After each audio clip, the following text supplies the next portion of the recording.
Here's the thing about the internet, it's all a big game. And knowing the rules of the game doesn't mean you won't get played. Take Dopamine Detox, for instance. When my colleague Anupriya asked me to host an episode on this topic, the internet culture reporter in me thought, aren't we done with this already? But with each conversation I subsequently had on the theme, I realized how wrong I was. It seems like my soul is at home, but my body is at workplace. I was consuming the internet without being a part of it. And I did not want to deny myself the joy of a good, funny reel. I have found myself being in an absolutely paralyzed state, and I hated that. Machine learning works in a very interesting way. So it'll be based on your geography, your past searches, what you last consumed, how much time did you spend consuming something versus another piece of content. So, dopamine is a neurotransmitter. Okay, that's just a fancy term I picked up from WebMD.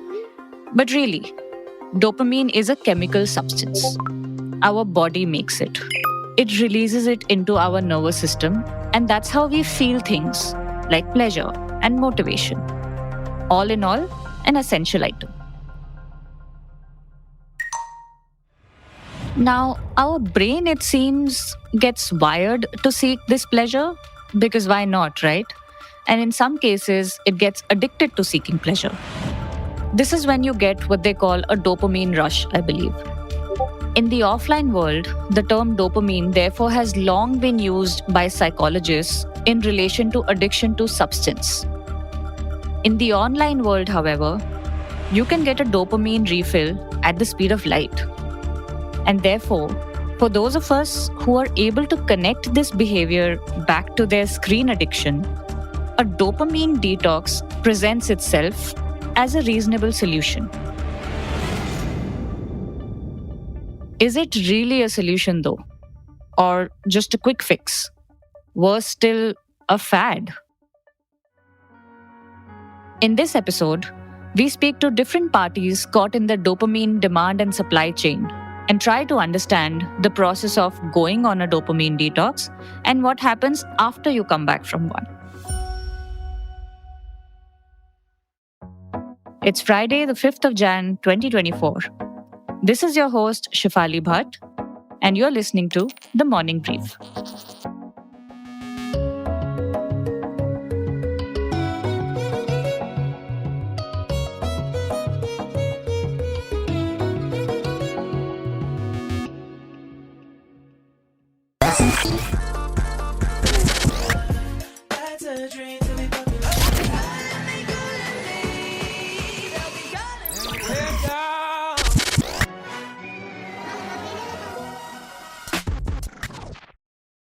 First up, we have Shreya Punj from the demand side. Shreya went on a dopamine detox in May last year and came back to social media only recently. This happened because I was burnt out. I was very anxious. I think I had early signs of mild depression where I was feeling very disconnected from my own life. And I felt fatigued. And this was told to me by my therapist after she heard my symptoms and she basically understood the kind of stress I had been through and how low I was feeling. And when she put it in as many words that Shreya, you're burnt out and that you need to genuinely take a break if you can, that's when I decided that, okay, I think it's time to just completely stop playing the internet game for a bit. During our conversation, we realized how our need for a dopamine detox is often fueled by seeing other people get a dopamine rush, if you know what I mean. When I would see somebody on the internet doing better than I was, I would feel this spike of emotion, and that emotion used to usually be negative, either jealousy or anger or just petulance. Also, the other factor is that I would fixate on one person and make it my life's mission to compete with them. And that hyper competitiveness can be really handy when you are looking for a job or looking for a particular spot in the world. But when you're burnt out, you really don't want to feel or feed into this hyper competitiveness, because that's what eventually leads to you feeling burnt out. So I was glad for those spikes to have stopped while I was away from the internet. Getting out of the race sometimes is a good reality check. Shreya, would it be possible for you to take us into how does your body feel in that moment? The moment you describe as a spike, how does the body feel? Agitated, hot, cold, numb? What is that feeling like? Increased heart rate, immediate tightening of the jaw, and frown. And I'm somebody who resists frowning for reasons of vanity. And so you frown, your jaw is locked, your heart is beating much faster than it should. And I get a flush on my neck, which is a telltale sign of me being extremely jealous. Um, so that tends to happen. And I also have realized that I clutch my phone harder for no fault of its own, but I clutch it harder and then I'm just staring like this. So that happens. And once you decide that you're no longer a part of that race because of your mental handicap, you can almost consume that content as if you were watching a movie. Like you could just enjoy that story without feeling like that story was particularly meant to irritate and irk you. So that was a big change. So I was consuming the internet without being a part of it. And that felt wonderfully freeing.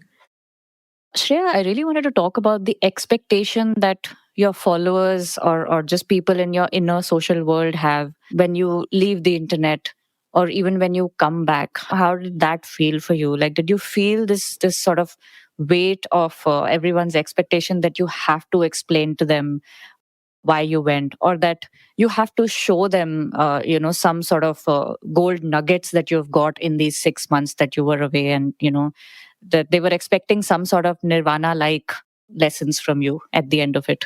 Yeah, initially I did think that because, on LinkedIn and Twitter, you see these long threads where people, if they've gone for Vipassana, they come back and tell you all about its benefits and how it's personally changed them. If people do anything that seems to transform their inner world, they feel the need to come and tell you about it.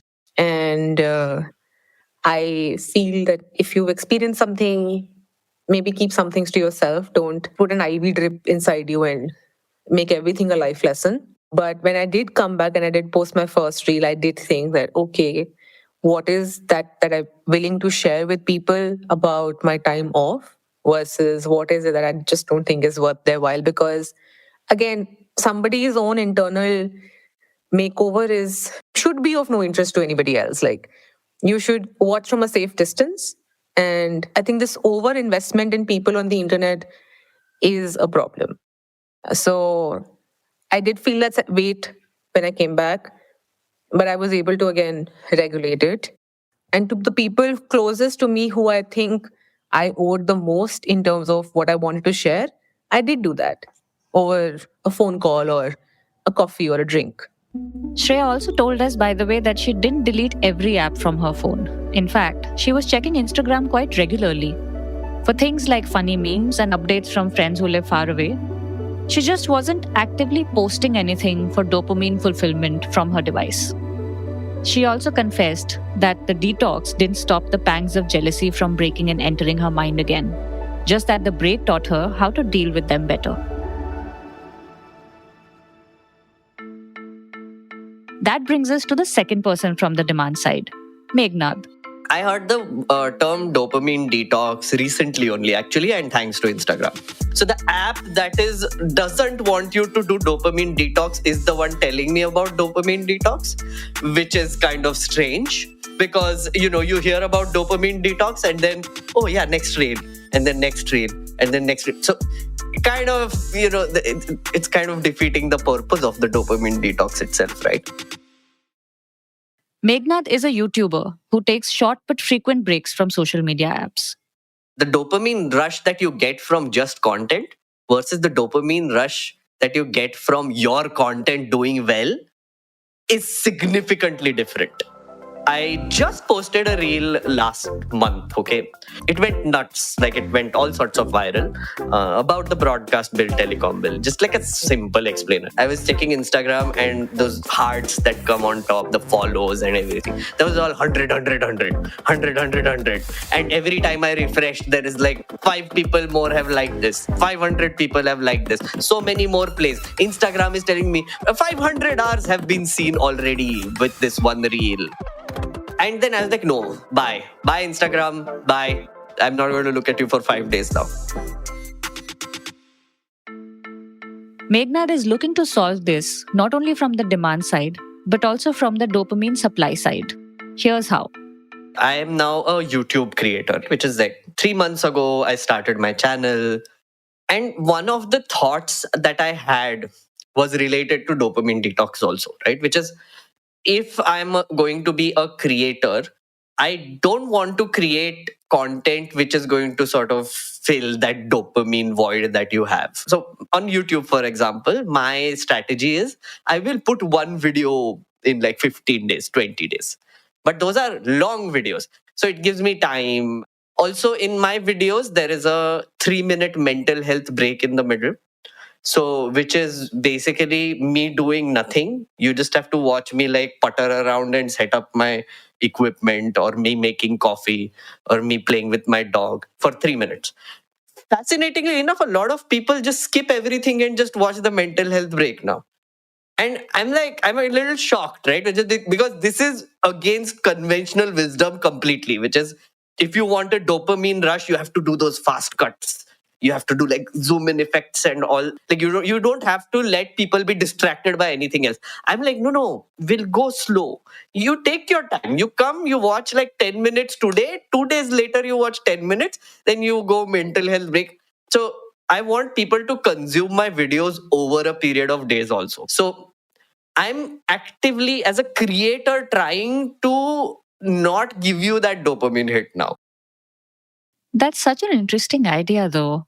And it just gets you thinking, we're always talking about taking quote unquote commercial breaks. Why not take just a break, and just come around after a few seconds? How about we try that right now?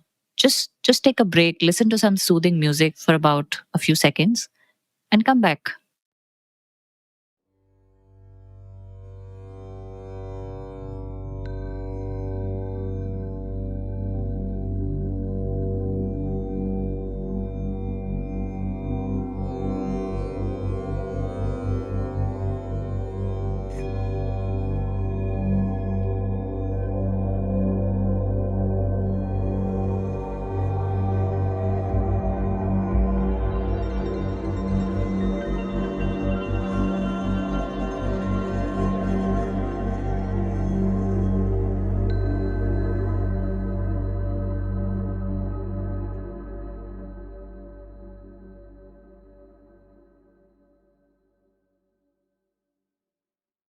Meghnad's experiment on the supply side and its pleasantly surprising results had us intrigued.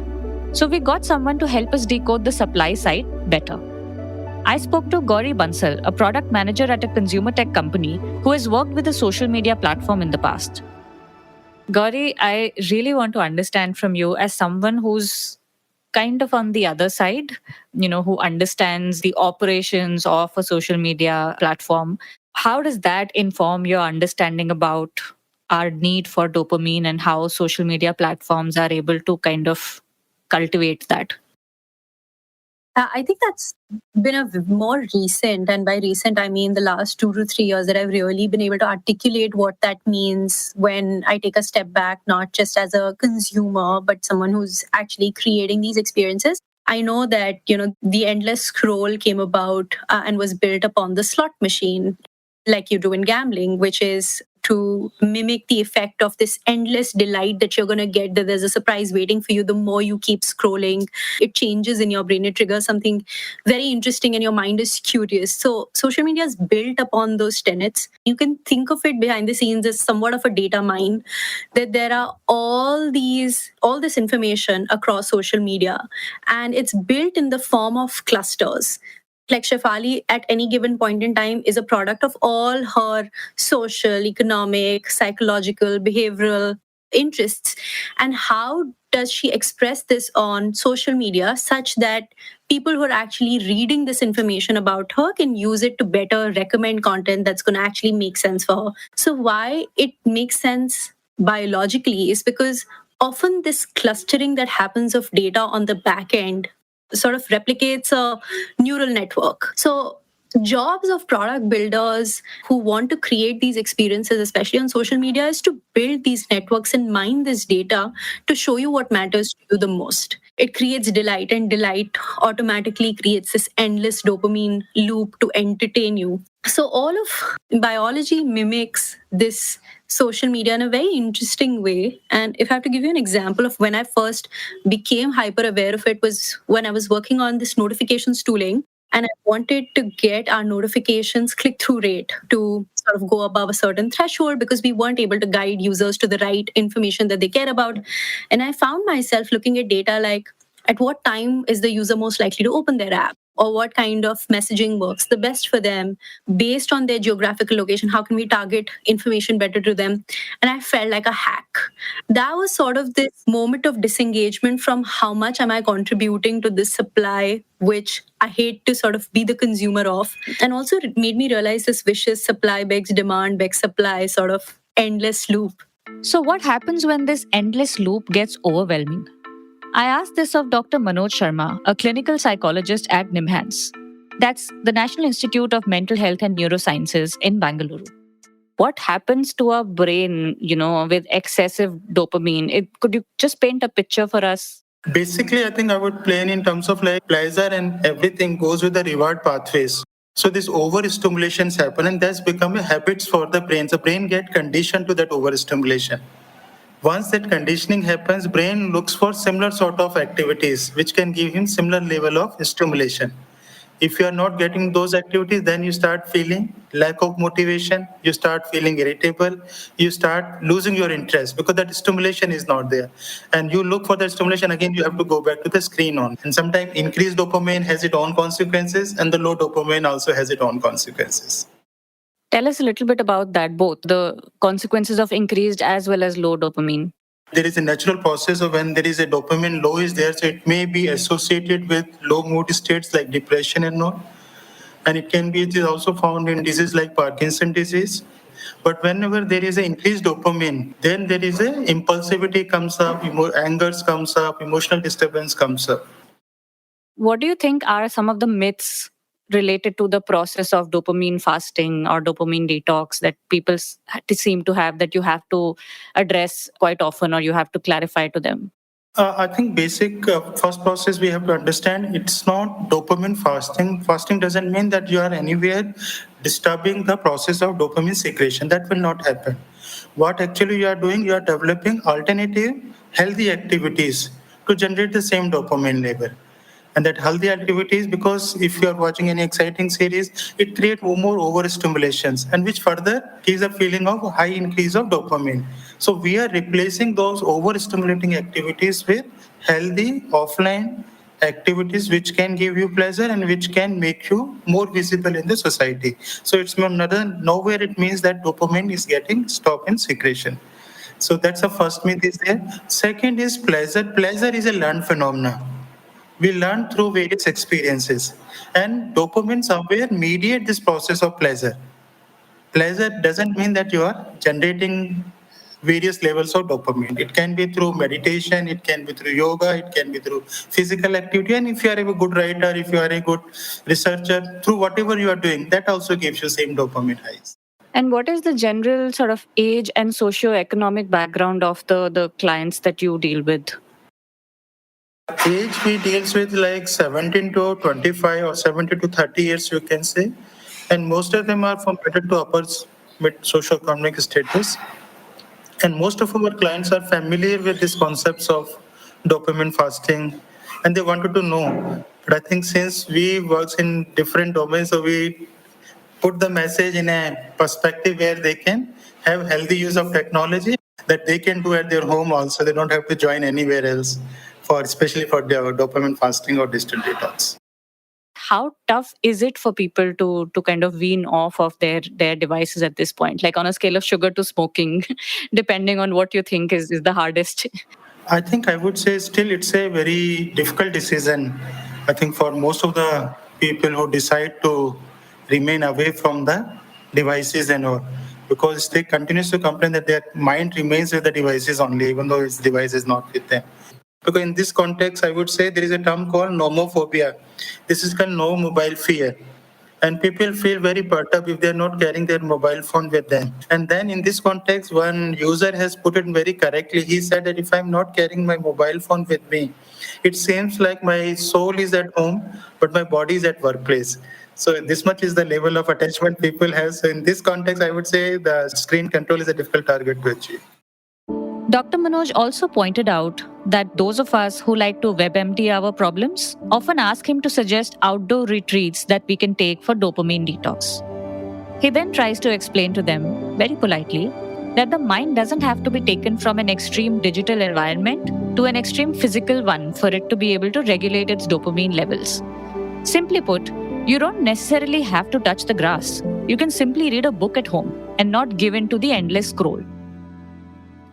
That brings me to another observation that Gauri made during our chat about how dopamine detox also seems like a phenomenon with all the trappings of a widely popular but vaguely impactful internet trend. These behaviors are learned and shared. So if one person exhibits this behavior a little more socially in explaining this, and if it's validated by sort of his or her community by making them feel like they're doing something right, or they're taking one for the team and they're helping and taking charge of their and controlling their experience, once you see those kinds of behaviors getting rewarded, others are more likely to mimic and ape that behavior to sort of feel a little more accepted. This is how most trends around us are born. There's some trend that gains the validation of a larger community. And you don't want to miss out. You want to jump on the bandwagon. So what's interesting is at the heart of it, all of these behaviors remain the same, whether it's for detox or whether it's for engagement. On both sides of social media, you're doing it to gain validation for yourself, to gratify yourself, to feel like you're a part of something larger than yourself. And even when you're sort of spending that time detoxing, what you're essentially doing is taking sort of and creating those streaks for you to be able to proud of once you're back on social media. And I find that extremely fascinating about how we've been able to do that, because people who genuinely go on detoxes, I don't hear from them, like they disappear from the face of earth for the foreseeable future, and I don't hear from them. And they actually are able to spend some critical time away from all of this. But when we make dopamine detox a trend to reckon with and one that goes around, it's another one of those fads that we want to jump on and the bandwagon we want to catch. Yeah, it's a diet, right? It's this another kind of intermittent fasting, basically. Yeah, that's a good way to put it. Well, that was quite filling. I hope it helped you understand your situationship with social media a little better as well. You've been listening to The Morning Brief, and I'm your host, Shefali Bhatt. This episode was produced by Surohini Jain, sound editor Rajas Nayak, executive producers Anupriya Nair, Anirban Chaudhary, and Arijit Burman. The Morning Brief drops every Tuesday, Thursday, and Friday. You can listen to this episode on all major podcasting platforms. Do tune in to ET Play for all audio content, including The Morning Brief. Thank you for listening, and have a nice day ahead. All external sound clips used in this episode belong to their respective owners. Credits are mentioned in the description.